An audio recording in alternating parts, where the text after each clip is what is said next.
Bismillahirrahmanirrahim. Assalamu alaikum. In today's video, we are going to discuss a song by John Donne, "Sweetest Love I Do Not Go." We will analyze the text of it, and a line by analysis will also be done in this video. And first of all, I would like to tell you something about John Donne. John Donne was a metaphysical poet, and he wrote both love songs and holy poems, and the device which he has mostly used in his poems is of hyperbole, which means too much exaggeration, far-fetched ideas, or you can say to compare two unlikely things. And in the previous video we have discussed a valediction forbidding warning, in which we see that he compares himself and his beloved to the two needles of a compass, or two feet of a compass, so which is extreme hyperbole on its part. And we will see in which stanza of "Sweetest Love I Do Not Go" he has used hyperbole and other devices as well. So let us start the text. "Sweetest love, I do not go for weariness of thee, nor in the hope that word can show a fitter love for me." He's trying to say, he's trying to convince, the speaker or the poet is trying to convince his beloved that he is not setting apart from her because he is tired of her, or because he has found something more beautiful than her. He's just trying to convince her that he is setting apart for him. He is from her. He is going away from her because he has some work to do. "But since that I must die at last, it is best to use myself in jest, thus by feign that's to die." In these lines he want to say that I am going because ultimately I have to die and leave you. He just wanna say, he just wanna try to convince her beloved that he is not setting apart from her because he's tired of her, or he's fed up with her, or he has found something new and something beautiful. He just want to tell her that ultimately he has to die and he has to leave her. It is therefore better that he should prepare himself for that ultimate separation.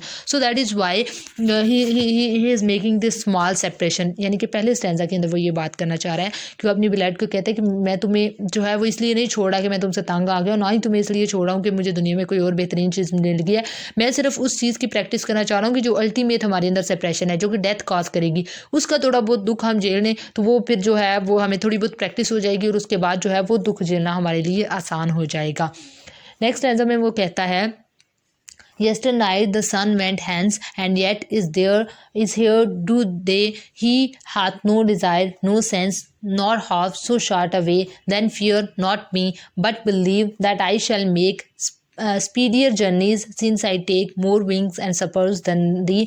Line by line इसको देखते हैं. Yesternight the sun went hence. He trying to say that every day the sun moves around the earth, so कहते हैं कि सुबह रोज़ाना सूरज निकल आता है, रोज़ाना सनराइज़ होता है, रोज़ाना जो है वो सूरज डूबता भी है। Yet it is here today, कहते हैं कल डूब गया था, आज है। And hath no desire no sense, कहते हैं सूरज की तो कोई महबूबा नहीं है, उसकी तो कोई ख्वाहिश नहीं है, उसकी तो कोई डिज़ायर नहीं है, उसका तो कोई इंतज़ार नहीं कर रहा होता, लेकिन फिर भी वो हर रोज़ अपनी जगह पर मौजूद होता है। And he came day by day, no half so short away then fear not me, कहते हैं कि वो तो आ जाता है, तो फिर मेरे बारे में तो गम न करो, do not fear about me, but believe that I shall make speedier journey since I take, कहते हैं कि बल्कि मेरे बारे में तो ये रखो कि जिस तरह सूरज रोज़ाना सुबह अपने वक्त पे मौजूद होता है, मैं उससे भी ज़्यादा जल्दी जो है अपनी जर्नी मुकम्मल करूँगा। Since I take more wings and spurs than thee, क्योंकि मैं तुमसे ज़्यादा जो है वो क्योंकि सूरज से ज़्यादा मेरे पास तो हमारी मोहब्बत की जो है वो मेरे पास जज्बात, एहसासात और ख्यालात हैं,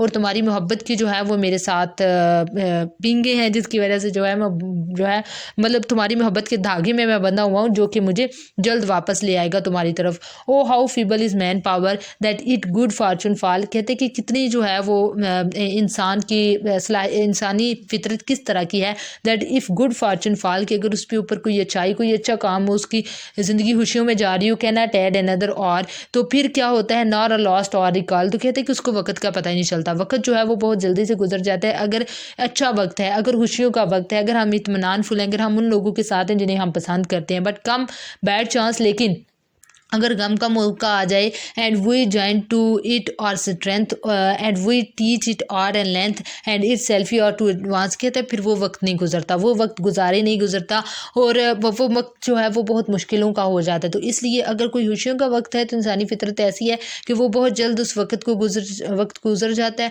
और अगर कोई मुश्किल वक्त है तो ऐसे लगता है कि जैसे एक एक जो सेकंड है वो नहीं गुजर पा रहा। नेक्स्ट स्टैंजा में फिर अपनी महबूबा को जो है वो एड्रेस करता है।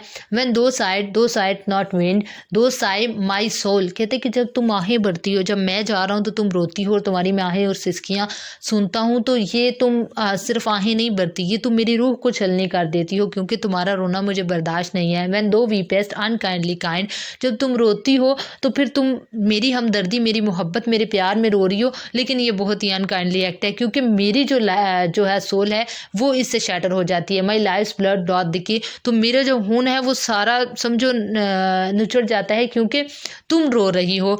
इट कैनॉट बी दो दैट दो लवेस्ट मी एज दो सेट इफ़ इन दाइन माई लाइफ दो वेस्ट, कहते हैं कि फिर जो तुम कहती हो कि तुम मुझसे मोहब्बत करती हो, तो इसका ये मतलब है तुम मुझसे मोहब्बत नहीं करती। अगर तुम मुझसे मोहब्बत करती होती तो तुम इस तरह रोती ना, तुम्हें पता होता कि तुम्हारा रोना मुझे कितनी अजियत दे रहा है और किस तरह ये मेरी जो है वो ज़िंदगी को ख़त्म कर देगा।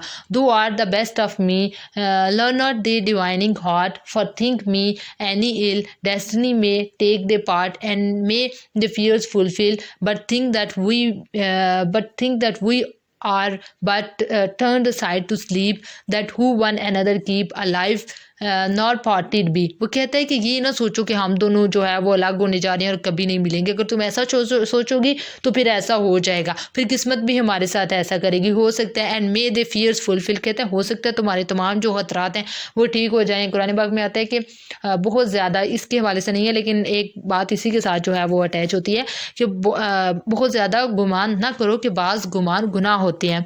तो इसी तरह वो कहते हैं कि मतलब, और फिर वो कहते हैं कि जो शख्स जिस जैसा अल्लाह ताला के बारे में गुमान रखता है, अल्लाह ताला उसको वो अल्लाह ताला को वैसा ही पाएगा। तो इसलिए वो कहते हैं कि बहुत ज़्यादा ना सोचो इस बारे में कि जैसा तुम सोच रही हो फिर तुम्हारी सोचों की वजह से कहीं ऐसा हो ही ना जाए। But think that we are not turned aside to sleep, कहते हैं कि बस इस तरह सोचो कि हम दोनों जो है वो सोने के लिए लेटे हैं और इतने से वक्त है कि तुम मतलब सोने के लिए अपनी जो है वो साइड पे लेट गई और मैं अपनी साइड पे लेट गई और सुबह होगी और फिर हम दोनों एक दूसरे से मिलेंगे। इतना से समझो हमारी सेपरेशन है और इतना से समझो कि हमारे अंदर जुदाई आई है।